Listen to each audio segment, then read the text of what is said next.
97% വരെ മരണം സംഭവിക്കാൻ സാധ്യതയുള്ള സ്ഥലത്താണ് നമ്മളിപ്പോൾ ഉള്ളത്.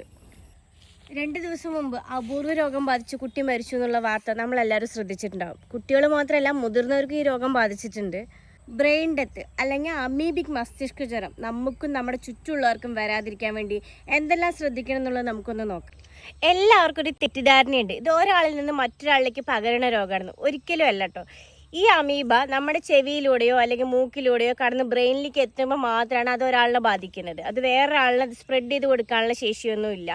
മാത്രമല്ല, നമ്മൾ വെള്ളം കുടിക്കുമ്പോഴും ഇത് ബാധിക്കുന്നു ചിലർ വിചാരിക്കുന്നുണ്ട്. അങ്ങനെയുമല്ല, നമ്മളിത് ബ്രെയിനിലേക്ക് ഡയറക്റ്റ് വേ ഓഫ് റൂട്ട് ബ്രെയിനിലേക്ക് എത്തുമ്പോൾ മാത്രമാണ് നമ്മുടെ ശരീരത്തിനെ ബാധിക്കുന്നത്. നമ്മൾ വെള്ളം കുടിക്കുമ്പോൾ അത് ഡൈജസ്റ്റ് ആയി പോയിക്കോളും, അതിൽ നമുക്ക് പ്രശ്നമില്ല. ഇത് വരാതിരിക്കാൻ വേണ്ടി നമ്മൾ പ്രത്യേകം ശ്രദ്ധിക്കേണ്ടത്, ഇതേപോലുള്ള വെള്ളങ്ങളിൽ നമ്മൾ ഇറങ്ങി കുളിക്കാതിരിക്കുക പരമാവധി. ഇനി അഥവാ സ്വിമ്മിംഗ് പൂളോ അല്ലെങ്കിൽ ഇങ്ങനത്തെ വെള്ളത്തിൽ കുളിക്കണം എന്നുള്ളവർ പരമാവധി മൂക്കിലൂടെയും ചെവിയിലൂടെയും വെള്ളം കടക്കാതെ ശ്രദ്ധിക്കുക തന്നെ വേണം.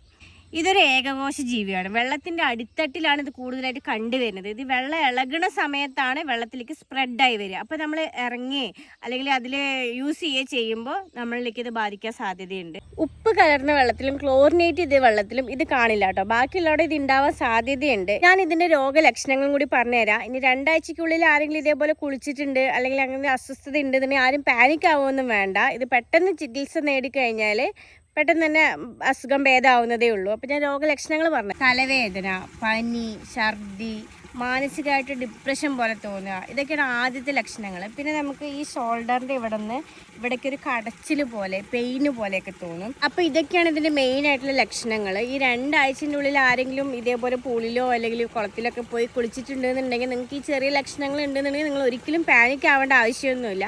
നിങ്ങൾ എത്രയും പെട്ടെന്ന് ഹോസ്പിറ്റലിൽ പോയി ചികിത്സ തേടിക്കഴിഞ്ഞ് കഴിഞ്ഞാൽ പെട്ടെന്ന് തന്നെ മാറിക്കിട്ടും. ആരും ടെൻഷൻ ആവേണ്ട. ഇതേപോലെ മക്കൾക്കൊക്കെ ഈ കാര്യങ്ങളൊക്കെ ഒന്ന് പറഞ്ഞ് ഷെയർ ചെയ്ത് കൊടുക്കുക. എന്നാലാണ് അവർ ഇങ്ങനെയുള്ള കാര്യങ്ങളൊക്കെ ശ്രദ്ധിക്കുള്ളൂ. അവർക്ക് വരാതിരിക്കാൻ നമ്മളും ശ്രദ്ധിക്കുക. അപ്പോൾ ഓക്കെ, ബൈ.